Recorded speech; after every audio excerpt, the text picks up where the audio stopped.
Kita punya trauma, entah itu fiktif, entah nyata, entah apalah. Kita punya trauma kasus Siti Jenar. Orang yang mendalami la ilaha illallah secara intensif, ya, entah itu disebut kalimat sodo, bosuluk, boseloko, mbah kono pokoknya.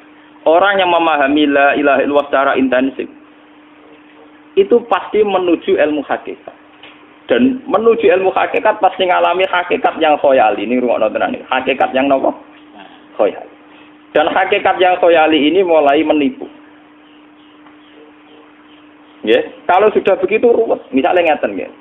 Ketika kula maca nggih diskusi ini utai perdebatannya kali jaga mbek Siti Jenar. Saat itu ada Sunan Bonang juga. Kamu sujud pakai apa kali jaga? Ya pakai jasad. Dari Siti Jenar. Daging kamu itu hanya onggokan daging. Nanti itu jadi bangkai. Dan setelah jadi bangkai itu habis. Kamu nanti ditulis Tuhan tidak termasuk yang sujud. Kebuat yang mbok sujud itu bentek. Mikir kan juga. Rugi ke sujud mbek bathuk mbek tangan. Jasad tem sampean iku entek. Ora ana sing crita kowe nak sujud mergo jasad itu mau sampean dadi bang. Lah nek ngono sujud ning hakikat ora usah bathuk, ora usah tangan, ora usah sikil, yo rohom iku lho kon sujud mbek pangeran. Nak sujud mbek fisik ku rugi wong fisik sampean. Mikir kali itu. Mungkin bolak-balik kali Joko mantan wali preman terus jadi debat pusing. Siti Jenar tahu belajar tak tahu menang Irak. Yang jelas yang mulang gak satem orang menangi. Wah, uang ini menjadi perdebatan. Sehingga keyakinannya kayak Siti Jenar, la ilaha illallah itu ya wahdatul wujud itu innalillahi wa inna ilaihi. Selama ini kalau orang syariat misalnya, orang syariat itu kalau ada orang mati, misalnya Kak Ruhin mati, ini aku kan muni innalillahi wa inna ilaihi raji'un, saiki Ruhin wis mati. Mati itu balik ning pengen. Itu cara wong hakikat kan salah besar. Orang mati itu tidak ada. Cara ilmu hakikat orang mati itu tidak ada. Roh ini tersiksa di alam fisik. Jadi ruh-ruh ini tersiksa di alam fisik. Karena ketemu ning jasate ruh. Tersiksa dulu. Aku rewape mangane kudu kerja piring Jepang tersiksa roh. Asal roti mau tersiksa. Misalnya kiai pemangan udah kudu pidato 2 jam bareng tersiksa. Roh kenapa? Tersiksa.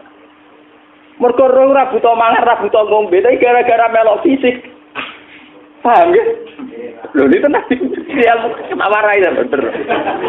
Lah kula boten. Lho sampean bejo lho guru waras maksudnya nggih. Artinya waras secara akademik karena ada referensi, ada marojek, nggih. Waras secara hakikat. Kula nu umpama rasake sampean wis ning ilmu hakikat. Artinya saya juga ngalami ilmu hakikat. Lan ketika sing aran hikam, wong ora tau mukasafah ora usah dadi ulama. Entah sekian detik ulama itu harus pernah mukasafah. Biar merasakan ilmu napa? Ada. Tapi ilmu hakikat itu bisa dilogikakan sebelum sampean sampai secara musyahadah. Paling enggak bisa sampai secara logika. Manusia itu mulai Nabi Adam sampai sekarang itu kan punya roh. Dan roh itu tidak makhluk. Ya, roh itu tidak makhluk. Ketika roh itu diletakkan di jasad, dia itu tersiksa. Karena ketika dia ke jasad fisik, namanya mengalami keterpisahan dengan yang abadi. Dia ini yang jasad fisik, tersiksa. Karena dia harus di alam yang kasat mata, alam mulki. Tersiksa. Ketika dia tersiksa, melok ruhin. Akhirnya dia mangannya kangelan, akhirnya lesu, mangan. Padahal roh gak butuh mangan, perlu dicatat, roh gak butuh. Ya ora butuh gunung kidul barang kan ora butuh rapi. Paham kan? Ya ora butuh putus cinta, ora butuh pegatan, ora butuh macam-macam. Paham? Tapi karena dia nemplek jasad sing butuh mangan, butuh rabi, butuh wedoan macam-macam. Akhirnya roh tersiksa. Suatu saat kalau roh ini dalam bahasa manusia mati, ini dalam bahasa manusia mati. Ini hakikatnya roh itu tidak mati, dia kembali ke habitatnya. Ini disebut innalillah. Kita ini dari awal ya dengan Allah. Wa inna ilaihi juga kemudian nanti kita pasti kembali ke Allah. Dan itu diyakini betul oleh orang wahdatul wujud. Jadi kalau roh mati itu ya tidak ada mati. Roh sekarang itu kembali karena sudah lama mengalami keterpisahan mergo melok fisik-fisik dak ono kerja dasinan, ono nggo proposal lan ruwet to roh ku melok. Paham itu? Kita di roh ku napa melok ruwet. Lah roh ya tersiksa aku ora butuh mangan, ora butuh proposal bocah ngalor. Itu tersiksa. Makanya dalam cerita-cerita Jalaluddin Rumi yang otentik di kitab-kitab begitu. Ketika beliau mau meninggal, muridnya itu nangis. Dari Jalaluddin Rumi, kamu jangan nangisi saya ini mau pesta, saya ini mau pesta perkawinan. Kamu tidak merasakan penyesalan saya. Saya ini lama menyesal karena harus hidup bersama kamu. Terus saya ini tersiksa karena ngalami alam yang rusak, yang fana. Alam yang fana. Harusnya roh saya itu di alam abadi, bukan di sini. Maka jangan tangisi kematian saya. Kematian saya adalah kembalinya roh ke habitatnya. Semenjak itu kematian dianggap malam perkawinan. Karena roh kembali. Walhasil nguniku cara ilmu tasawuf bahasa Arab jenenge wahdatul wujud, kena Jawa Yogyakarta Solo keadaan itu jenenge manunggaling kawula. Mergo sing rawan ngono rugen lho, Pak. Nek tak terangno detail. Dadi bathuk mesti iki buku sujud kan. Niku sampeyan ilang. Dadi seksine ora ono cara teorine sinten Siti? Rugi kowe. Bukan sedari ya kentur. Lah kali Joko mantan preman jak debat terus ora ngono mbok terus tak pateni kowe. Lah debat iki biar ra iso. Premane kumat. Ya ta preman jak debat ilmi. Ngono ku model. Kali Joko yo ora salah, dhisik sing dina Umar nggih ngoten. Umar sahabat top, lha sik debat atau milih tak patenane ya Rasulullah. Gak iso dene cek ilmiah. Mantar preman pasar ukat terus jadi sahabat top. Debat yang milih mate. Ada wonten cerita wong Yahudi njaluk keputusan Nabi. Bareng wis diputusno Nabi cek mamang. Ndak tenang keputusane ngono dalam sengketa duniawi. Bariku takok ya Ali. Ya Ali, aku mau sowan ning Nabi Muhammad. Dikai keputusan Nabi mamang cara kowe pilih. Sampai Ali dikai keputusan persis Kanjeng Nabi. Cek mamang neh takok Umar. Takok Umar aku mau sing Muhammad, ning Ali dikai keputusan kok mamang, Mar. Cara kowe piye? Urusan dunya. Enteni iki. Entah dia melepuh buat apa? Uang diputus Nabi ora mar. Buat mati. Awe. Mereka mantan apa? Cara mantan intelektual atau intelektual kan ya wajar nggak uji kok percaya Nabi. Kan bareng cara Ali ya gak percaya wis kandhani. Ora mesti cara Ali tenan. Lah ora bapak ini. Ya wajar wong Yahudi kok percaya Nabi, nak percaya ora situ Yahudi Muslim. Lah Ali situ Gusdur. Lah Gusdur ra beda piye tenang. Ali nyen ngoten watake ngoten. Nasibe padha. Ali itu ilmuwan yang jadi presiden gak sukses. Yang niru Gusdur. Mergo ning dinggo negara wong pinter mimpin ra sukses. Wong pinter gampang maklumi. Lah misalnya kita jadi kiai wong pinter. Kayak santri ini pacaran. Maksud jangan anak cerita besok. Wah, ruwet. Terus malah dalil dinalina subuh syahwat minan. Piye pondok tanpa pelaturan. Paham ya? Ruwet apa? Mulane aja geman, iki kiai pinter teman-teman iso geman. Sing biasa wae ana syariate sithik-sithik. Sing gamane ana santri pacaran tersinggung, ana santri nakal tersinggung. Sing ana rasane lha donya ana napa? Nek meguru kula nu urusan ilmu semi hakikat. Mon gitu. Sehingga kayak Siti Jenar, cara pandang Siti Jenar tuh masuk betul ning gone pemikiran para santrinya. Kados Ki Ageng Pengging siapa masuk betul karena masuk akal. Cara mereka napa? Betapa tidak ada artinya fisik ini. Nah, kalau semua fisik ini tidak ada artinya, kemudian yang ada artinya itu roh, perjalanan apa? Perjalanan roh, sehingga diartikan inna lillah wa inna ilaihi raji'un. Inna sholati wa nusuki wa mahyaya wa mamati lillah. Lah kemudian sekarang sampean tak tanya misalnya ini latihan ilmu hakikat. Wa mahyaya lan penguripan ingsun. Kalau ingsun itu artinya fisik atau jasad, itu keliru besar karena jasad tidak pernah hidup. Yang hidup itu roh. Paham ya? Sekarang artinya wama mati itu apa? Kematian ingsun. Kalau roh itu tidak pernah mati, berarti kematian roh adalah keterpisahan dengan yang agung atau yang abadi. Dan semuanya itu lillahi rabbil alamin. Sehingga mereka mengatakan kematian itu satu pesta. Mulane kados Bilal ditakoki, ya Bilal, ketika murid-muridnya nangis bergape mati, Bilal ge seneng ae. Godan nalfal akhibah Muhammad dan wakisbah. Ya nak mati malah seneng tuh ketemu kekasihku. Sebab itu kematian tidak pernah jadi problem bagi mereka sing soleh. sing menembus ilmu hakikat. Paham? Tapi ilmu hakikat kayak ini itu yang diyakini Siti Jenar, diyakini Jalaluddin Rumi, diyakini para wali-wali wahdatul wujud. Dulu Syekh Husain Sinten Al-Halal. Itu kemudian melahirkan prahara syariat. Prahara apa? Syariat. Sebab itu Wali Songo, oke Siti Jenar benar dalam filosofinya, tapi harus dibunuh. Karena menjadi prahara syariat. Sama dengan yang dikatakan Nabi itu benar, tapi menjadi prahara syariat. Akhirnya disomasi oleh Umar radhiyallahu anhu. Jadi sebetulnya sama, pola-pola ceritanya sama. Intinya sebuah ilmu hakikat harus dikawal napa? Syariat. Nggih kula bolak-balik, contoh paling gampang wit pisang. Wong nak mangan gedang kulitnya tetap dibuang. Tapi umpama gedang dari awal ora usah kulit, ra sido dadi gedang. Paham nggih? Meskipun kon ape dipangan ya dibuang. Tapi kita tidak bisa membayangkan pisang dari awal tanpa napa? Mbah kekeringan, mbah bosok, mbah ora sido dadi napa? Pisang.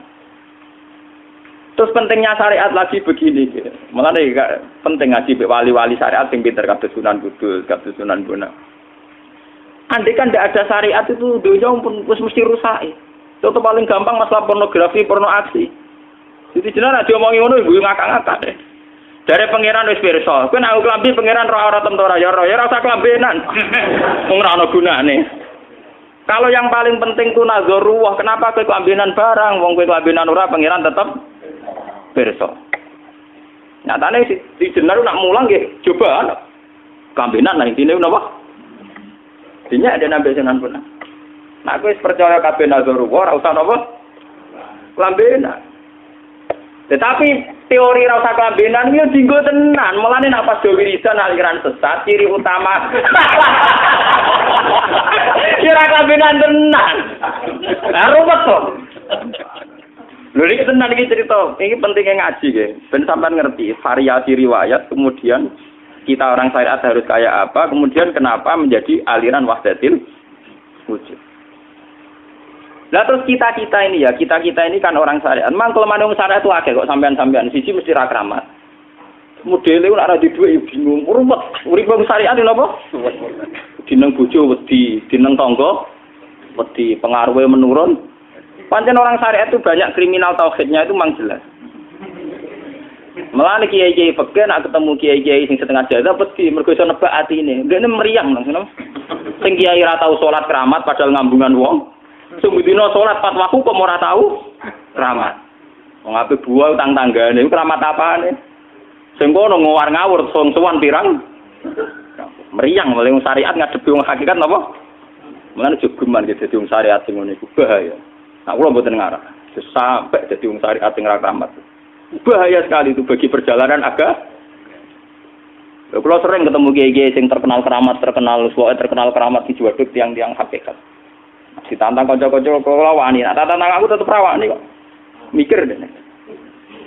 Karena orang yang sama-sama ke jalur hakikat tetap punya alamat, tetap wonten simahum fi wujuhi min atharis sujud. Cara pandangnya mesti sama. Kalau nanti ketemu murid, ya artinya yang ikut aliran Siti Jenar, dia ada sholat, ada apa, hidup di satu tempat gitu. Padahal dia bisa baca ihya. Dulu pernah mondok di Mekah, pernah di Irak. Itu ya meresahkan para kiai. Kemudian sebagian mereka minta saya suruh ketemu. Ya walhasil kalau ketemu pertama ya. Jenengan Gus Ba, tapi zaman roh jenengku teu pernah tak arani muka sapa. Nggih biasa mawon. Kula ora usah kenal jenengan nggih kenal. Dadi kula nggih biasa mawon. Lah niku pernah ngajari ajaran.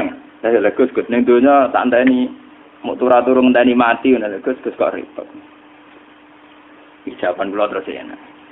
Sampai ada wong hakikat wong ngenteni mati barang. Ya mati wis saiki iku.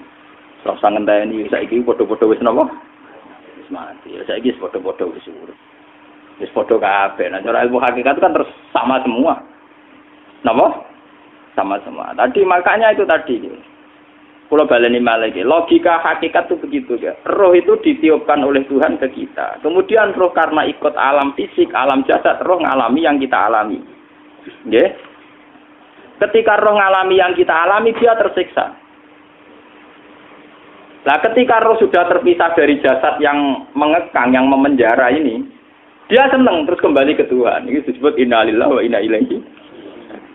Nah, jasad ini kemudian menurut ilmu hakikat tidak ada gunanya sama sekali total. hilang ditelan tanah.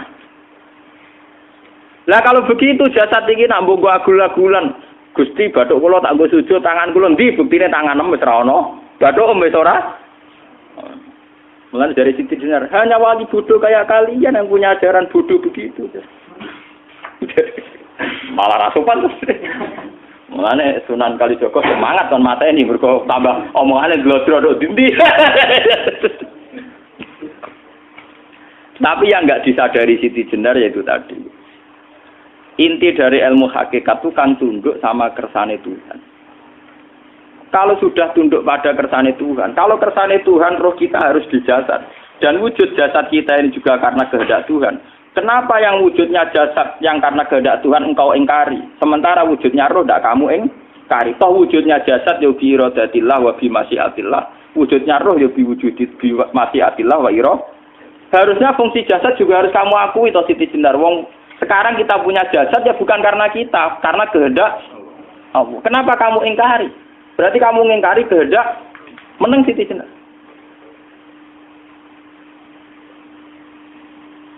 Makanya hakikat yang pertama Semi itu pasti khayal. Lah Siti Jenar itu hakikatnya baru yang sampai khayal itu.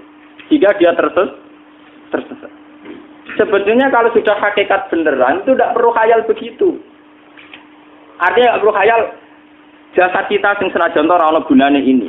Tetap piye wae wujudnya karena kehendak Allah. Juga kita harus terima. Apapun kekurangannya, apapun kenaifannya, ironisnya harus kita terima. Ini sebagai bentuk penerimaan kita pada masyiatil.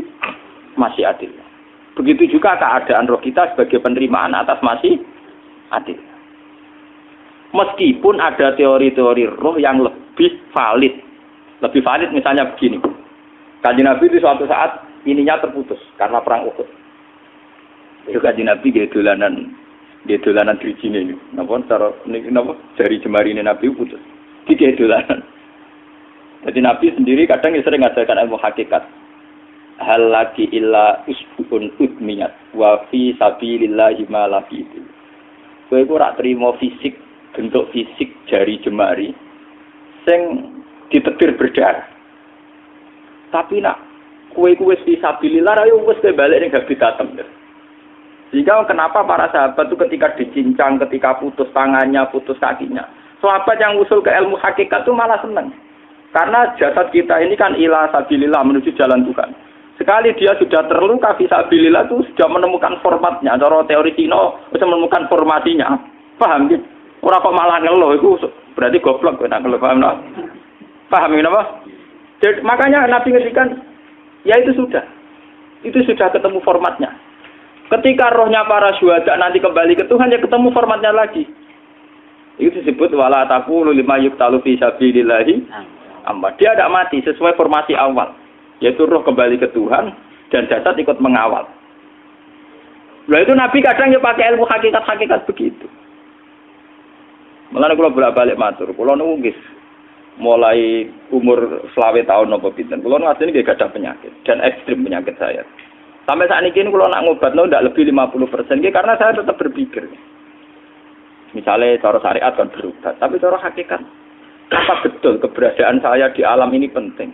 Sehingga aku kepengen urip tak bela-belani ngantek endak atusan juta. Jangan-jangan penting mati ikut timbang uripku.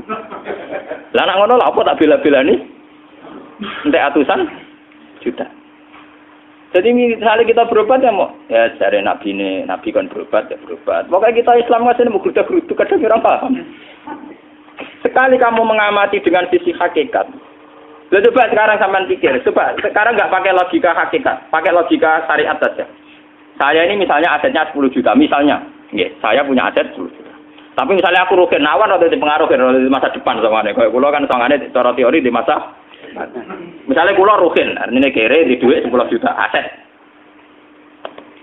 Tujuan saya sembuh kan supaya aku iso sembuh sehat, engkau iso kerja untuk anak. Tapi karena saya sakit nanti operasi tidak 10 juta. Operasi tidak 10 juta. Wong aku repair mesti iso marisi anak. Apa meneh nak duit 10 juta tak ada gue berobat malah jelas ra iso marisi. Lah nak ngono penting matiku ya dibagi 10 juta. Karwan iso diwaris langsung. Sementara anak aku mari dibiayai 10 juta, rong mesti mari 10 juta mesti entek. Artinya tidak ada jaminan kalau berobat itu secara visi ke depan lebih baik. Soalnya malah ngentekno donya nggak jelas akibat positifnya. Misalnya tetap lumpuh, duit teori loh. Bapak artinya apa? Teori hakikat tetap lebih benar bahwa hidup itu tidak ada artinya. Semua itu tidak ada artinya. Berobat apa nggak berobat semuanya tidak ada arti. Teori loh gini. Sehingga kalau kita tengah-tengahnya aja tengah-tengah. Kasus kula misalnya loro nggih berobat. Gusti separuh kalau ngelakoni syariat, tapi sebagai kalau ulama kekeh, separuh kalau lakoni apa? Jadi kalau tetap buatan ngarah obat 100%. Tapi orang ngarah berobat, orang kalau tiang apa? Syariat. Tapi memang faktanya itu begitu. Cara Kanjeng Nabi kadang Kanjeng Nabi berobat. Kadang Kanjeng Nabi wis nikine tercincang dige guyonan. Wahal laki illa usbuun udwiyat. Ora kok driji sing gak melok-melok. Nah, bukti bahwa jasadnya begitu tidak penting. Kayak Sayyid Hamzah. Menurut Sayyid Hamzah menganggap wahyu bentone ra karuan. Kalau teori Siti Jenar itu benar, teori Jalaluddin Rumi benar teorinya lho, ora kok ra salate lho nggih, maksudnya pun nganut ra salate. Benar cara analisis roh. Ketika Sayyid Hamzah dinyatakan mati oleh manusia, oleh hukum manusia dinyatakan mati karena dia sudah tidak bergerak. Dalam teori hakikat kan rohnya Sayyid Hamzah sudah fi khawasili tuyurin khudrin. Rohnya sudah diambil Tuhan, tidak mati. Paham ya? Ketika rohnya Sayyid Hamzah sudah diambil, jasad ini sudah tidak punya rasa. Sekarang secara syariat kasat mata kita tahu, wong jasad nak diinfus, di sayat-sayat dioperasi ora kroso. Apa meneh saiki ruhe wis bisa. Lah ya jasad itu cek gampange, dioperasi dibius saja terus tidak kerasa. Apalagi rohnya sudah diambil. Nah saiki bayangkan, ketika Sayyid Hamzah itu sudah di atas, niku kira-kira delok wahsi ra wong bentuk. Lho wong kok baca igabus. Ketika jasad benar-benar tidak penting, kemudian jasadnya Sayyid Hamzah kan dicincang oleh wahsi. Ketika rohnya sudah diambil kan Hamzah tidak merasakan. Berarti Sayyid Hamzah guyu-guyu wahsi.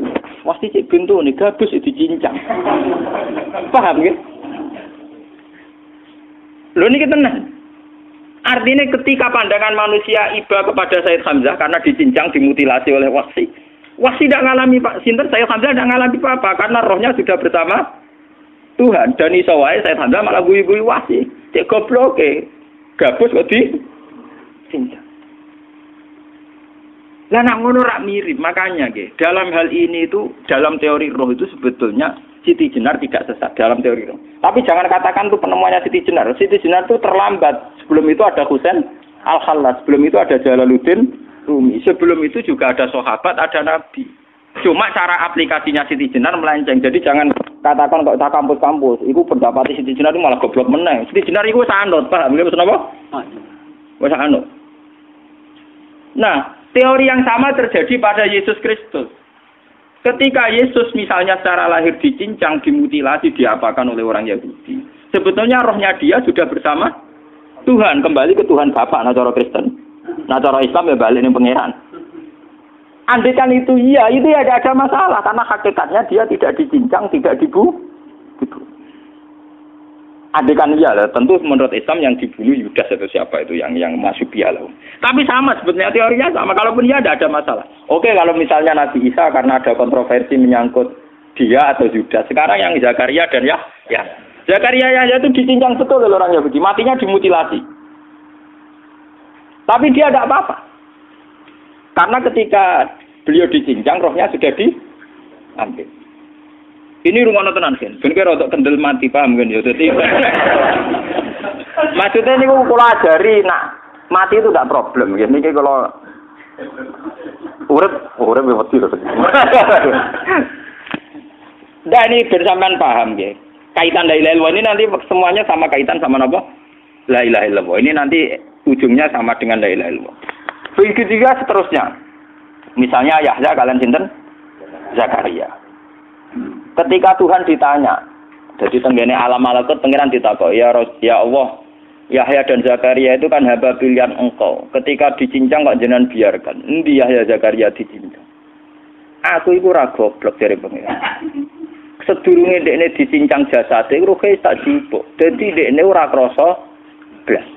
Begitu juga yang tafsir-tafsir, sampean lihat wa Maryama. Sayyidah Maryam yang istrinya Fir'aun. Itu kan dia iman sama Nabi Musa. Asiyah, ya. Asiyah imro'ati apa? Fir'aun. Asiyah imro'ati Fir'aun, ya. Itu kan dihukum oleh Fir'aun. Ketika mau ditumpahi apa? Batu besar. Iku Allah ketika di pangeran, ya malaikal mauti, cepat ambil rohnya sebelum dihunjami batu besar. Terus rohnya diambil. Sebab itu dalam hukum Tuhan, Tuhan itu tidak merasa bahwa Tuhan membiarkan Asiyah, membiarkan Hamzah, membiarkan Yahya, membiarkan Zakaria. Dalam hukum Tuhan, semua orang ini roh-roh terhormat. Akhirnya nak anggo teori iki sing nyincang malah goblok, wong gabus kok mbok cincang ngono lho. Nak anggo teori iki malah berbalik, sing goblok sing nyincang. Paham? Yo ora kok sesuai sampean kiaskan saja. Wong dibius wae disayat-sayat gak kroso. Kaya apa nak ruhe bener-bener wis tercabut terpisah. Rasane ning ndi? Iku sing disebut wala taqulu limayuk talu fi sabilillah napa? Lah kemudian roh ini kemana? Nah, roh itu sudah menyatu dengan kalimat tauhid. Mesti roh itu bersaksi la ilaha illallah. Itu sing disebut ning alam roh ketika Allah tanya alastu bi rabbikum mesti qalu bala. Mesti mereka jawabnya apa? Bala. Karena alam roh tentu lebih mudah bersaksi akan keberhadiran dan keeksistensi Tuhan Allah Subhanahu wa taala. Paham ya ini zaman penting. Nah, ketika kalimat tauhid sudah menyatu kayak begini, itu mesti kalimat tauhid sing mesti langsung untuk swarga. Itu dimaksud Nabi mustaiqinan biha qalbu mukhlishon biha qalbu. Ati itu qalbu kan nggak bisa kamu artikan jantung atau liver kayak teori modern sekarang. Misalnya qalbun itu apa? Jadi kiai qalbun itu jantung. Nak ngono beda mek liver. Lah nak liver apa kabidun niku akal-akalan aja padha ora paham. Bahasa kolbun, fikrun, aklun itu sesuatu yang misteri.